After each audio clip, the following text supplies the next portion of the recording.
कीर्तनैकपितरौ कमलायताक्षौ विश्वम्भरौ द्विजवरौ युगधर्मपालौ वन्दे जगत्प्रियकरौ करुणावतारौ नमस्त्रिकालसताय जगन्नाथसुताय च सभृत्याय सपुत्राय सकलत्राय ते नमः। सत्पुण्डरीकनयनां मेघाभां वैद्युताम्बरं द्विभुजं मौनमुद्राढ्यं वनमालिनमीश्वरं तं घोरजश्छुरितकुन्तलबद्धबरः वन्यप्रसूनरुचिरेक्षणचारुहासं वेणुं क्वनन्तमनुगैरनुगीतकीर्तिं गोप्यो दिदृक्षितदिशभ्यगमनसमेताः तप्तकाञ्चन गौराङ्गी राधे वृन्दावनेश्वरी वृषभानुसुते देवी त्वां नमामि हरिप्रिये। नाहं वसामि वैकुण्ठे योगिनां हृदयेन च मद्भक्ता यत्र गायन्ति तत्र तिष्ठामि नारद। तुलसी काननं यत्र यत्र पद्मवनानि च पुराणपठनं यत्र तत्र सन्निहितो हरिः। यं प्रव्रजन्त्यमनुपेतमपेतकृत्यं द्वैपायनो विरहकातर आजुहाव पुत्रेति तन्मयतया तरवोऽभिनेदुस्तं सर्वभूतहृदयं मुनिमानतोऽस्मि। वंशाकल्पतरुभ्यश्च कृपासिन्धुभ्यैव च पतितानां पावनेभ्यो वैष्णवेभ्यो नमो नमः। जय रूप सनातन भट्ट रघुनाथ श्रीजीव गोपाल भट्ट दास रघुनाथ ऐ गोस्वामीर करी चरण वंदन। यहाँ हईते विघ्ननाश अभीष्ट पुराण दुर्गमे पथिमेन्धस्य स्खलत्पाद गतिर्मुहु स्वकृपायष्टिदानेन सन्तु सन्तु। जय राधे।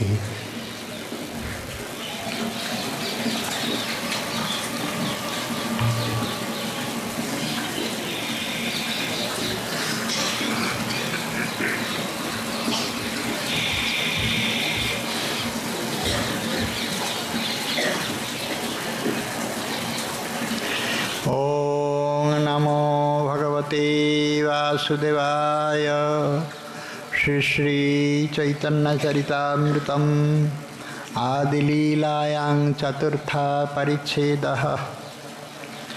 अतएव भक्तगणे करि नमस्कार निष्वंके कहिए तार होक चमत्कार। कृष्णेर विचार एक अछय अंतरे पूर्णानंद रसस्वरूप सबे कहे मोरे। कलि पावन अवतार श्रीमन महाप्रभुर प्रिय परिकर श्री श्री गौड़ीय वैष्णव संप्रदाय आचार्य श्रील कृष्णदास कविराज गोस्वामी ठाकुर विरचित तदीय श्री चैतन्य चरितामृत ग्रंथरत्ने ग्रंथकार आदिलीलार चतुर्थ परिच्छेदेर साथे साक्षात्कार दिच्छेन। आमादेर आजकेर साक्षात्कारे महाप्रभुर अवतरणेर आभ्यन्तरीण कारण प्रदर्शनाय श्रीराधाया प्रणय महिमाय विख्यात श्लोकेर अर्थ सरसता दाने ग्रंथकार तार आयोजन भूमिका सम्पूर्ण करे एखन प्रकृष्ट प्रस्तावेर साथे प्रस्तुति करছেন तार साक्षात्कार दिच्छेन। पूर्णानंद रसस्वरूप সবে কহে মোরে। সচ্চিদানন্দ ঘনময় তার বিগ্রহ। এটা আমরা জানি। সদ্ঘন, চিদ্ঘন, আনন্দ ঘন, বিজ্ঞান ঘন, ভক্তি যোগৈক রসে তিষ্ঠতি। ঘন শব্দের অর্থ হলো কঠিন মূর্তি, যেখানে ঘন কাঠিন্যে ঘন। সৎ যেখানে ঘনীভূত হয়। সৎ শব্দের অর্থ হলো যার সর্বত্র স্থিতি, তাকে বলে সৎ। অসধাতুর পরে সত্রী প্রত্যয় করলে সৎ শব্দ নিষ্পন্ন হয়। আর অসধাতুর অর্থ হলো অসভুবি সত্তায়ান। এই পৃথিবীতে যাবতীয় সত্তা, যার সত্তায় সত্তাবান, সে ক্ষুদ্র অণু হতে মহত্তর পরম মহান। যার সত্তায় সত্তাবান, তিনি হতেছেন মূল সত্তা, তিনি হতেছেন সৎ। সর্বাবস্থায় সমান রূপে অবস্থান করেন বলেই তার নাম হলো সৎ। এগুলো তো দর্শনের ভাষা, এইগুলি এরকমই, এর থেকে আর সরল করা যায় না। কেননা সৎশব্দ সত্যি প্রত্যয়ান্ত নিষ্পন্ন শব্দ। অসধাতু যেটা এখন অস্তি আছে, অস্তিত্ব, আমাদের জগতে যা কিছু অস্তিত্ব, এর চিৎ জড়াত্মিকা, এই জগতের মাঝে যা আমাদের সত্য বলে প্রতিভাত, যদ্যপি ইহা সত্য নয়, কিন্তু সত্য বলে আমাদের কাছে স্থিরকৃত হয়, প্রতিভাত হয়, হ্যাঁ এটা সত্যই।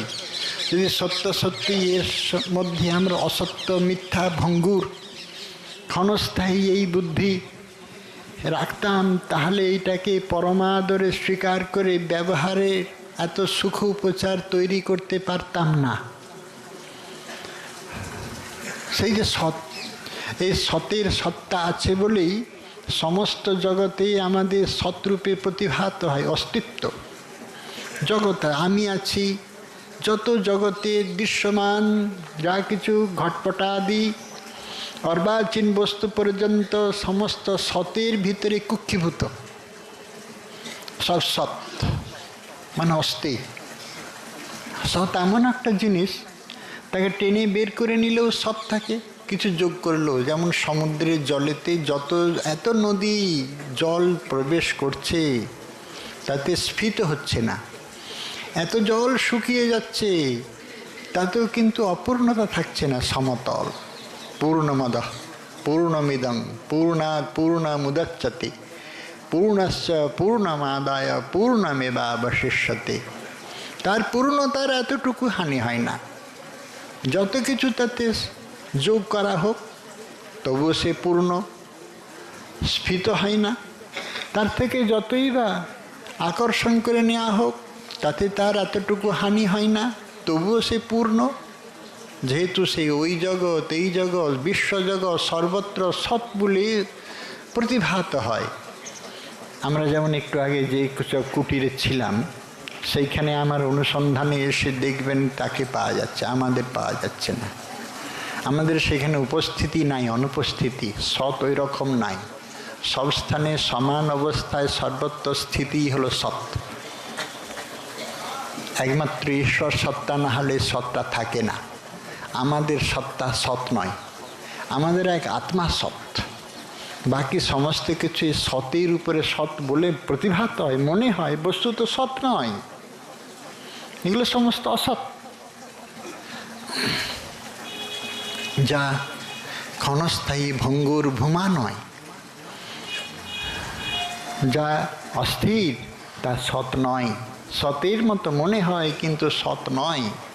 সৎ, সৎকে আমরা যদি ঘনীভূত করতে পারি, এক করে দিতে পারি, একটা রূপ দিতে পারি, তার নাম হলো কৃষ্ণমূর্তি। সচ্চিদানন্দ রূপায় বিশ্বৎপত্যাদি হেতবে তাপত্রয় বিনাশায় শ্রীকৃষ্ণায় বয়ং নমঃ। প্রথমেই তার স্বরূপ লক্ষণের উপরে দৃষ্টি দিয়ে এই গ্রন্থকার নমস্কার করছেন।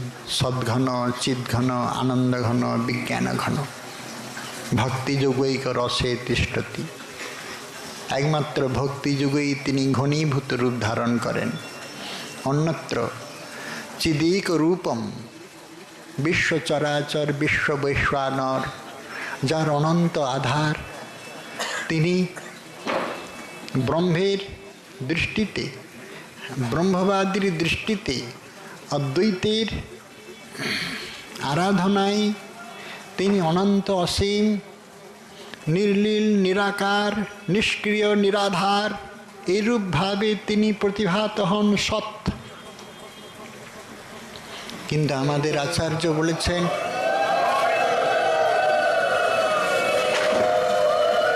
এই সৎ ঘনীভূত হয়।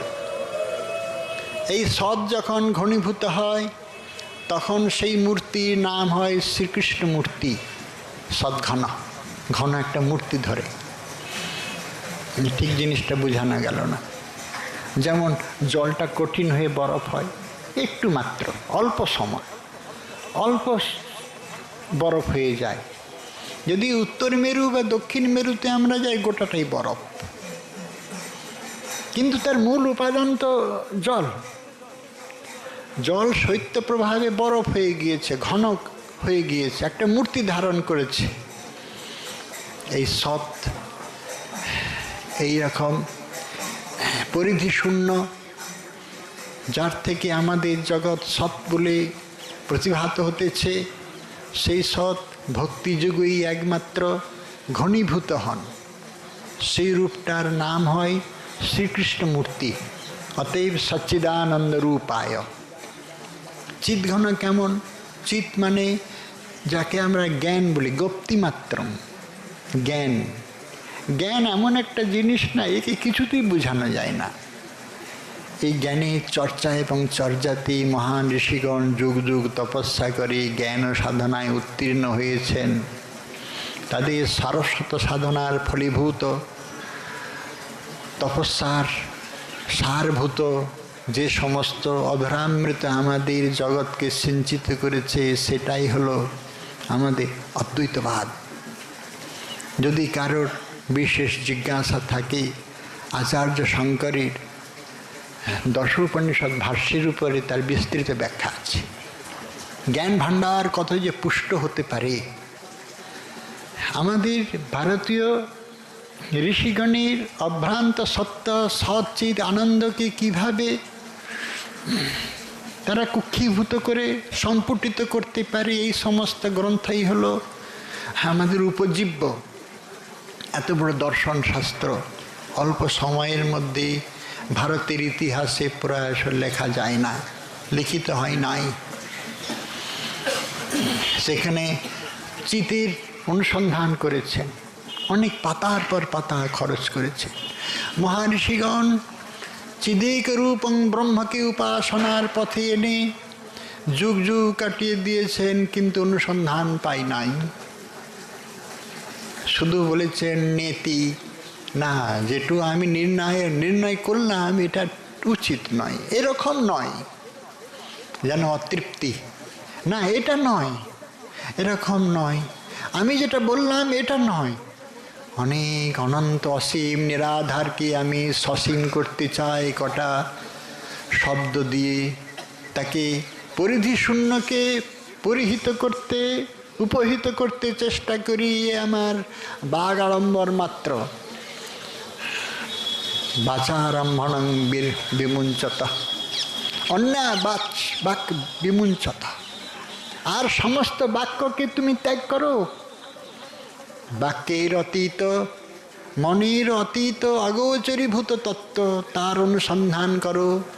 সেখানে মনের সাথে বাক্য ফিরে চলে আসে, নির্ণয় করতে পারে না এমন যে বস্তুর সন্ধান, তাকে বলে চিৎ। এতটুকু আমরা বুঝাতে চাই যে জ্ঞানং চিদেক রূপম, যা একমাত্র চিৎ, মানে সৎকে বোঝানো যায় না, চিৎকে এবং আনন্দকে কোনোটাকেই বোঝানো যায় না। সেই জন্যে অতৎ নিরসন প্রক্রিয়ার দ্বারা বুঝতে হয়। অতৎ নিরসন হলো তার বিপরীতটা। অসৎকে আমরা ভালো বুঝি, অসৎ যেইখানে নাই সেটা সৎ দৌ নয় প্রকৃতার্থং গময়াত ইতি ন্যায়াত। দুটো না যদি একসঙ্গে প্রয়োগ হয় তখন সেখানে হ্যাঁ হয়ে যায়। সেই জন্যই দুটো নয় একসঙ্গে প্রয়োগ হয়েছে। আমি গোবর্ধন যাব না তা নয়, তার মানে কি? দুটো না এসে উপস্থিত হলো, তার মানে হ্যাঁ। সেই জন্যই ন্যায়টার অর্থ হলো দুটো না একসঙ্গে প্রয়োগ হলে এক জায়গায় সেখানে হ্যাঁ হয়ে যায়। যেখানে অসৎ নাই, অসতে অটা তো একটা নেতিবাচক, আর নাই আর একটা নেতিবাচক, দুটো মিলে কি হলো? সৎ। সেই জন্য সৎকে ঠিক বোঝানো যায় না, অসৎ দিয়ে সৎকে বোঝানো হয়, অচিত দিয়ে চিতকে বোঝানো হয়, নিরানন্দ দিয়ে আনন্দকে বোঝানো হয়। এইটাই বড় আশ্চর্য। আমরা তো এই অচিত, অসৎ, নিরানন্দ জগতের ভাসমান জীব, সেই জন্য এই অংশ দিয়ে বুঝাতে চাই। আমাদের ঋষিগণ তাদের অভ্রান্ত তপস্যার ফলপ্রসূত এই মহান বিদ্যা চিৎ, জ্ঞানং চিদেক রূপম, যেটা অজ্ঞান, অন্ধকার, অবিদ্যা, আধার, যাতে আমাদের চিত্ত কুহেলিকায় আচ্ছন্ন হয়, সেটা যখন নাই, আছে শুদ্ধ সিদ্ধ চিদেক রূপম, শুদ্ধ প্রকাশ, যে প্রকাশ স্বয়ং প্রকাশ, স্বপ্রকাশ, তারই নাম হলো জ্ঞান। জ্ঞানাগ্ন সর্বকর্মাণং ভস্মসাৎ কুরুতে অর্জুন। যদি কারো একটু মাত্র জ্ঞান হয়, শুধু জ্ঞান, সেখানে জ্ঞাতা নাই, শুধু জ্ঞান, আর জ্ঞেয়ও নাই। এই অদ্বৈতের এই জ্ঞান সাধনায় বড় অপরিসীম তাদের করুণার দান। আশ্চর্যই বলতে হবে, কোনো জ্ঞান আছে কিন্তু জ্ঞাতা নাই, আর জ্ঞেয় বস্তুও নাই। তিনটে জিনিস এক জায়গায় থাকলে তবে তো জ্ঞান সমাবিষ্ট হয়, একটা আধার পায়। বলছেন না, জ্ঞাতাও নাই, মানে যে জানবে সেই ব্যক্তি নাই। আর কি নাই? না জ্ঞেয় বস্তুও নাই, আছে শুধু জ্ঞান। তার মানে জ্ঞাতা জ্ঞেয় বলে কোনো বস্তু নাই, অখণ্ডকার জ্ঞান। আমি বলে কিছুই নাই, আমার বলে তো নাই, আমি বলে কিছুই তার অস্তিত্ব নাই। জীব ব্রহ্মৈব না পর, অখণ্ডাকার সাথে আমি আর কোনো সত্তা আলাদা করে নির্ণয় হয় না। তাই এক রূপম, জ্ঞানং চিদেক রূপম, অখণ্ডাকার, অখণ্ড চিৎ, সেই বিশাল, সে অনন্ত পরিধি শূন্য জ্ঞানকে আমরা যদি একটা রূপ দিতে পারি, তিনি হতেছেন বেদ বেদেব চাহম, বেদান্তবিদ। তিনি হতেছেন সর্বজ্ঞ স্বরাট, তিনি হতেছেন শ্রীকৃষ্ণ মূর্তি। এইভাবে খুব স্বল্প কথায় চিৎকে নির্ণয় করেছেন।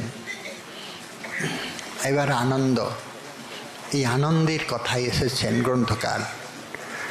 পূর্ণানন্দ রসস্বরূপ সবে কহে মোরে। গোবিন্দের একটা মনের মধ্যে সবসময় ওইটা তোলপাড় করে থাকে, আমি তো পূর্ণানন্দ, পূর্ণ রস, কিন্তু ব্রজের পাতায় নাই। ব্রজ বিপিনে তিনি ওই রকম না, এরকম তার কোনো অনুসন্ধানই নাই। ব্রজরসে এইভাবেই তিনি একেবারে নিমগ্ন হয়ে গিয়েছেন, নিজের সত্তা একেবারে বিস্মৃত। বরং বলতে হয় যোগমায়ার দ্বারা তিনি এইভাবে সমাচ্ছাদিত হয়েছেন, একেবারে নরশিশু, গোপবেশ, বেণুকর, নবকিশোর নটবর, নরলীলার হয় অনুরূপ। এর বেশি সে জানে নাই। একবারে মুগ্ধ বেশে, একবারে দিগ্ধাশয় হয়ে এসে উপস্থিত হয়েছেন। এইখানে শুধুমাত্র বিভূতির কথঞ্চিত কদাপি প্রকাশ পায়, যেমন ব্রহ্মমোহন লীলায় একটু প্রকাশ পেয়েছে। হ্যাঁ, যখন মুখবিবর দর্শন করাচ্ছেন একটু প্রকাশ পেয়েছে, একটু বিভূতি শক্তি বলছেন প্রভু তোমার একটু কি সেবা সৌভাগ্য পাবো না? তখন ওই সময় সর্বং বিধিকৃতম এতৎ সসাব জগামহ। ওহো ব্রহ্মা, তুমি এই সমস্ত করেছ,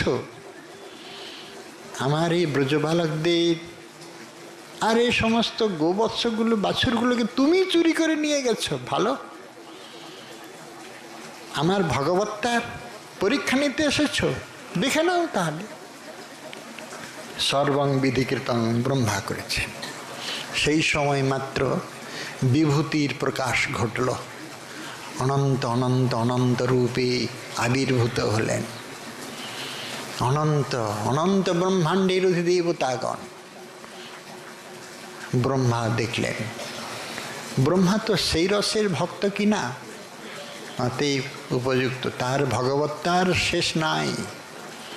সেইখানে ব্রহ্মা স্তুতি সেই বিগ্রহের ভগবত্তার যে পরিধি শূন্যর পরিণতি এইখানে দেখানো হয়েছে। বিভূতি শক্তির একটু সেবা সৌভাগ্য প্রাপ্তির এইখানে কাহিনী বলা হয়েছে শ্রী দশম স্কন্ধে। আমরা এখন আনন্দস্বরূপ, রসস্বরূপ, সবে কহে মোরে আনন্দ। আনন্দের সংবাদ নিয়েই তো আমরা বেঁচে আছি, নাহলে আনন্দ এতটুকু না পেলে আমরা বাঁচব কী করে? এই দুঃখময় সংসারে একটু আনন্দ তো থাকা চাই। আনন্দময় ব্রহ্মকে শ্রী গোবিন্দের চরণে প্রণাম করে আজকের দিনের আমাদের একটা বিশেষ স্মরণীয় দিন, সেটিকে একটু স্মরণ করে ইতি করব, কেননা আমাদের সময় বড় সংক্ষেপ। অন্তত আজকের দিনে, আজকের দিনটি এই ভূভারতের কাছে খুব বিশেষ পরিচিত। স্মরণীয় এতটুকুই শেষ না, বরং বলতে হয় ভারতবর্ষের সকলের কাছে, জাতি ধর্ম নির্বিশেষের কাছে আজকের দিনটি খুব বিশেষভাবে পরিচিত।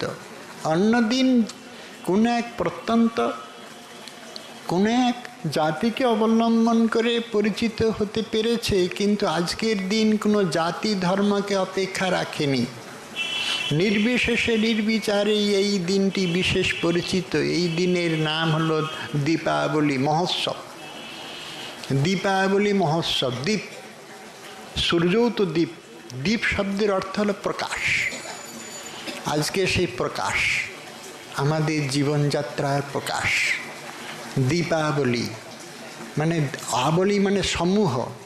আজকে দীপদান, আজকের দীপদান নয়, আমাদের প্রতিদিনই দীপদান দিতে হয়। প্রদীপ দিয়ে অবশ্যই গোবিন্দের নিরাজন আরতি করি। এই সৃষ্টির প্রথম চরণ হতে যেদিন অগ্নি আবিষ্কার হয়েছে, ঋষিগণের এই অগ্নি পঞ্চভূতের দ্বারা পঞ্চভূতের অতীত তত্ত্বকে আরাধনা করা, নিরাজন করার পদ্ধতি আছে। আমাদের যে ব্যজনে দেওয়া হয় না, এটা হলো পবনের দোতা প্রকাশ। আমাদের যে শঙ্খধ্বনি হয় না, এটা হলো শব্দ। আমাদের জল দেওয়া হয় না, শঙ্খ জল, এটা জল তত্ত্ব। এবং গন্ধ দেওয়া হয় না, এটা পৃথ্বী তত্ত্ব। ক্ষিতি অপ তেজ মরুদ্বম, আর তেজ তত্ত্ব দেওয়া হয়। আমাদের এই প্রদীপ তেজ তত্ত্ব। এই পঞ্চভূত দিয়েই তো আমরা পঞ্চভূতের ভিতরে আছি। তো পঞ্চভূত দিয়েও তার অতীত দেবতাকে, তার অতীত দেব আমাদের, এছাড়া তো আর কোনো উপকরণ নেই। এই জগতের এইটুকুই উপকরণ। ক্ষুদ্র হলেও ক্ষুদ্র নয়। অল্প বাতি দিয়েই সূর্যকে আরাধনা করা যায়, ঠিক সেরকম এগুলো ক্ষুদ্র নয়। কেননা প্রীতিভাবনায় এই অতি ক্ষুদ্র উপচার অতি বৃহত্তমের কাছে পৌঁছায়। সেই জন্য এই প্রীতিভাবনায় ভাবিত হয়ে দীপদানের সুব্যবস্থা প্রতিদিনই দিই। কিন্তু আজকের দিনে এত আয়োজন কেন? আজকের দিনের আয়োজন আমাদের মহাত্মা পূর্বাচার্যগণ, ঋষিগণ, আর্য সভ্যতার দেশ এই ভারতবাসীর বুকে যে জীবনযাত্রার উপরে সামাজিক পদ্ধতি দিয়েছেন, এটা তাদের তপস্যার, তাদের অভ্রান্ত সত্যের অনুভূতির ফল। দীর্ঘদিন তপস্যা করার পর জীবন চরিত্রের উপরে বহু গবেষণার উপলব্ধি করে তারা নির্ণয় করেছেন, এই ঋতুতেই এইটি তোমরা মহোৎসব করবে। ভগবান মনু তিনি যখন প্রথম মানব সভ্যতার ইতিহাসে সমাজ রচনা করলেন, সে একটি বলতে হয় ভারতের আদিম সভ্যতার এটাই হলো শ্রেষ্ঠ পরিচয়। এর পূর্বে কোনো সভ্যতা গড়ে ওঠেনি, অন্তত পৃথিবীর ইতিহাসে। পৃথিবীর সভ্যতায় ভারতীয় সভ্যতার উপরে কোনো সভ্যতা প্রাচীন নয়। কেননা আর্য ঋষিগণ, আমাদের পূর্বাচার্যগণ, যাজ্ঞবল্ক্য, ব্যাস, বশিষ্ঠ, পরাশর, এই সমস্ত ঋষিগণ তাদের অভ্রান্ত সত্যের অনুভূতিতে আমাদের জীবনযাত্রাকে সুষ্ঠুভাবে রূপায়ণ করেছেন বিভিন্ন মহোৎসবের এনে দিয়ে, বিভিন্ন মহোৎসব রচনা করে বলছেন এই সময় তোমরা দীপদান মহোৎসব করবে। আমরা বলি প্রভু দীপদান মহোৎসব করে আমাদের কি লাভ হবে? যে তোমাদের লাভ তো হবেই, এটা জীবনের মহোৎসব কিনা। সব ভারতবাসী আজকে দীপদানের এক সূত্রে গাঁথা হয়ে যাবে। সামনে যদি আমরা সামাজিকতাও লক্ষ্য করি, সামনে আসছে কঠোর কর্কট শীতের শৈত্য প্রবাহ। এই শীতের যে প্রবাহ, অন্তত আমরা উত্তর ভারতে যারা থাকি তারা খুব ভালোই বুঝি শীতের কীরকম প্রবাহ। শীতের শৈত্য, এত বেশি ঠান্ডা সহ্য করতে না পেরে এইখান হতে অনেকে পালিয়ে যায়, মারাও যায় অনেকে, অনেকে পালিয়ে যায়। এইখানে যেমন গ্রীষ্মের দাবদাহ, সেই রকম শৈত্যের প্রবাহ কোনো অংশে কম নাই। তপভূমি কিনা, তপভূমিতে বাস করলে আপনা আপনি তপস্যা হয়ে যায়। তপস্যা কাকে বলে জানেন? তাপ সহার নাম তপস্যা। তাপকে যে যত সইতে পারবেন সে তত তপস্বী, সে তপস্বী, তাপ সহার। এত জল ঝড়, এত বর্ষা নীরবে নিথরে সয়ে চলেছে, এরই নাম হলো তপস্যা। তপস্যা করছে, তপস্যার ফল। তা আমাদের এই যে দীপদান মহোৎসব, সামনে আসছে কঠোর শৈত্য প্রবাহ। শীতের হাত থেকে বাঁচানোর জন্য ভগবান অগ্নিরূপী, অগ্নিমূর্তি, তাকে আমরা আরাধনা করি আজ। ঠিক শীতের মুখেই অন্য তো রজনী আছে, অন্য তো অমাবস্যা আছে। অন্য অমাবস্যাতে কেন আমরা দীপদান দিই না, এত উৎসব করি না কেন? বলে অন্য অমাবস্যায় পরেতেই শৈত্য প্রবাহ আসে না। আমাদের ঋষিগণের অভ্রান্ত অনুভূতি আমাদের কাছে বলে দিয়েছেন এই সময় করবে তোমরা। এখন তোমাদের সামনে আগুন খুব প্রয়োজন। অগ্নিমূর্তি গোবিন্দকে তোমরা আরাধনা করো। গোবিন্দেরই এটি মূর্তি, স্বয়ং ভগবানের শ্রী গোবিন্দেরই এই অগ্নিমূর্তি।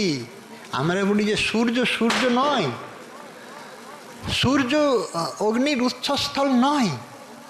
যদিও বা কূটস্থ অকূটস্থ সমস্ত অগ্নির উৎসস্থল হলো সূর্য, কিন্তু আমাদের ঋষিগণের অনুভূতি বলেছেন সূর্য একটা নয়, কত কত সূর্য হয়েছিল, মরে গিয়েছে। এই সূর্যও মরে যাবে, এই সূর্যও থাকবে না। এই সূর্য যখন মরে যাবে না, চলে নষ্ট হয়ে যাবে, তখন কোন সূর্যোদয় হবে? বলা হয় নূতন সূর্যোদয় হবে। কেননা সূর্যমণ্ডল মধ্যবর্তী ধৃতশঙ্খচক্র, সূর্য মণ্ডলের মধ্যে শঙ্খচক্র যে বিষ্ণু, তার অঙ্গের দেদীপ্যমান ছটাতে সমস্ত দিক আলোকিত হয়। সূর্যের এটা আলো নয়। যদাদিত্যগতং তেজ জগদ্ভাসয়তে খিলম যচ্চন্দ্রমসি যচ্চাগ্নৌ তত্তেজ বিদ্ধি মামকম। হে অর্জুন, আদিত্যগত মানে সূর্যগত, সূর্য মধ্যবর্তী যে তেজ দেখছো না, এটা আমারই। চন্দ্রের যে স্নিগ্ধ কিরণমালা, সেটা আমারই। অগ্নির মধ্যে যে দহন ক্ষমতা, এটা আমারই। যত ক্ষুদ্র হতে ক্ষুদ্র, বৃহৎ হতে বৃহত্তম যে সমস্ত তৈজস, সেসব আমারই বিভূতির প্রকাশ। সকলের মধ্যেই তিনি অগ্নিরূপে এইভাবে আছেন, যদাদিত্যগতং তেজ। তাহলে ভগবানের নিত্যলোকে এই সূর্য নাই বলে না, এই সূর্য নাই। আমাদের লোকের সূর্য নাই। এই সূর্যের গতি প্রকৃতি স্বর্গ পর্যন্ত, নভলোক অতিক্রম করে স্বর্গ। সূর্য রথ বর্ণনায় শ্রী শুকদেব দেখিয়েছেন স্বর্গ পর্যন্ত যায়, এমনকি মানসোত্তর গিরির পূর্বস্থান পর্যন্ত, যেখানে সূর্যের গতি নাই, যেখানে স্বর্ণময় ভূমি, সেখানে সূর্যের গতি নাই। আর ভগবানের নিত্যধামে গতি কোথায়? বৈকুণ্ঠ লোকে এই সূর্য নাই। সেই জন্য বেদ মন্ত্রী বলেছেন, ন তত্র সূর্য ভাতি ন চ চন্দ্র তারকা নেমা বিদ্যুৎ কুতো অগ্নি তমেব ভান্তমনুভাতি সর্বম যস্য ভাষা বিভাতি দং সচরাচরম। সেখানে সূর্য নাই, চন্দ্র নাই, বিদ্যুৎ নাই, তারকা নাই, কোনো অগ্নি নেই, কিন্তু উজ্জ্বল প্রকাশ, এত উজ্জ্বল। সূর্য নাই অথচ এত আলো। সহস্রার্কোদয়োদ্যুতি, সহস্র সূর্যের মতো দ্যুতি।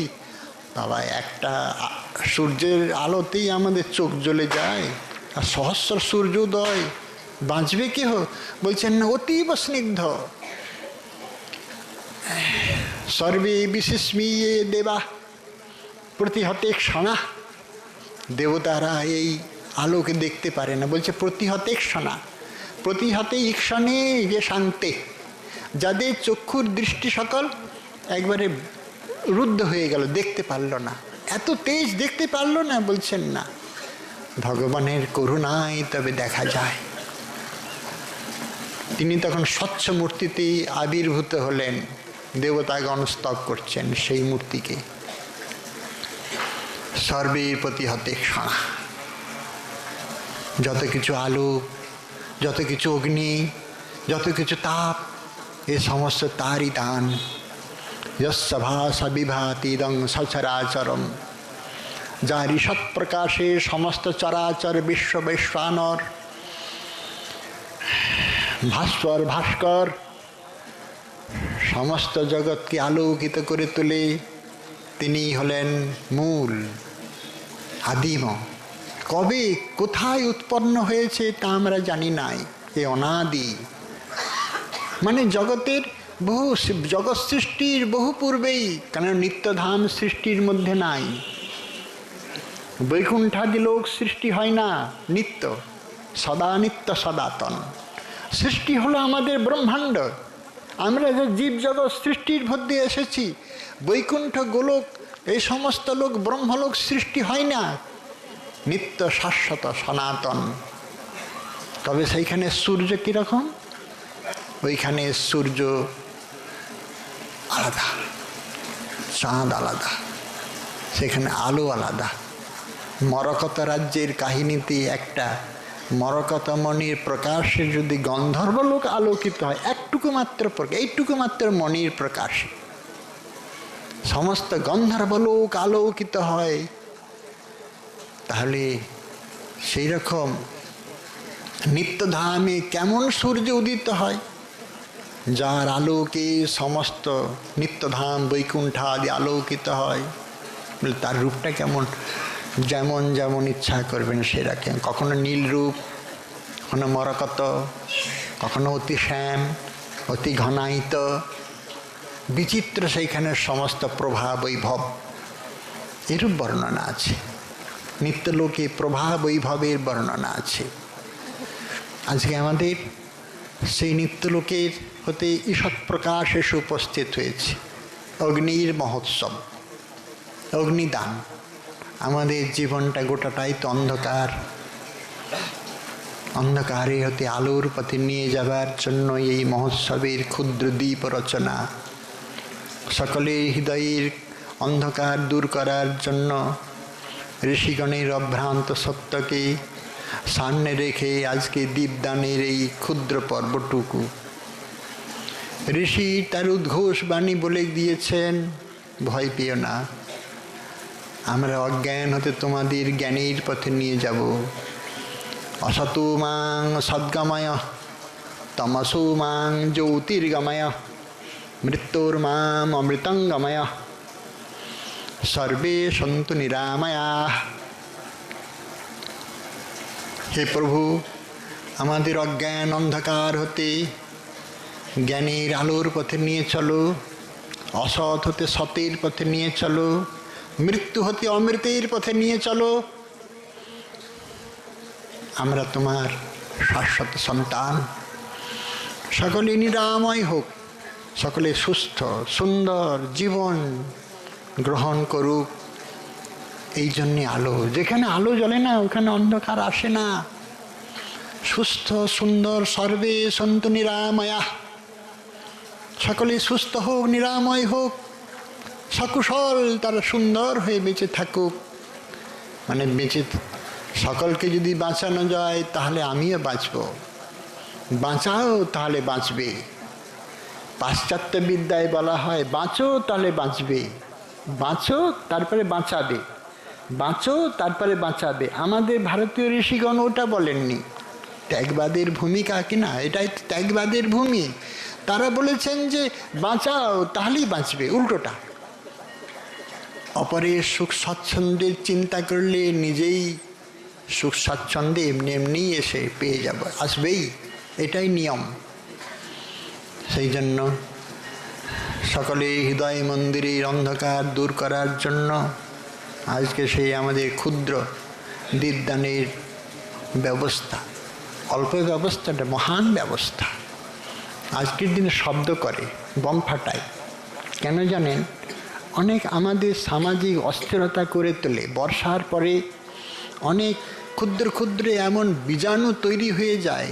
সেই জন্য এই সময় জ্বর প্রকোপ, নানান ব্যাধির দ্বারা আক্রান্ত হয় জীবজগৎ।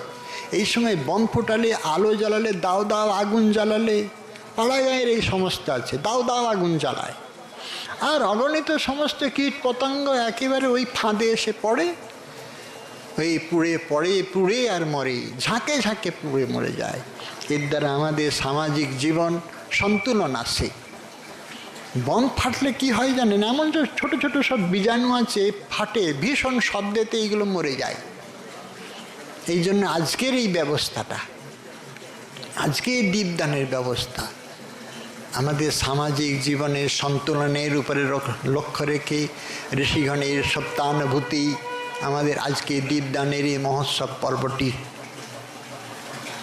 সময় তো খুব সংক্ষেপ, যতই বলতে চাই সময় আমাকে বলতে দেয় না, জানেন। সামনে এই যারা সব এই সমস্ত কাজে লিপ্ত আছে ছেলেরা, এরাই কিন্তু দীপ দেবে, এদের উপরে ব্যবস্থা আছে। সেই জন্য সময় আজকে আর নিতে পারবো না, একটুও নিবার অধিকার আমার নাই। আজকে শুধু এই দিব্য তেজ হতে তেজিয়ান, মহত মহিয়ান সমস্ত ভাস্করের ভাস্কর, তার চরণে আজকে ক্ষুদ্র প্রণামটুকু নিবেদন করে সকলেই যেমন হৃদয় আধারের প্রান্তে একটু দীপ জ্বালিয়ে নিজেদের কৃতকৃতার্থ করতে পারি, এইটুকু নিবেদন করে আজকে শেষ করি। জয় রাধে, জয় রাধে, জয়।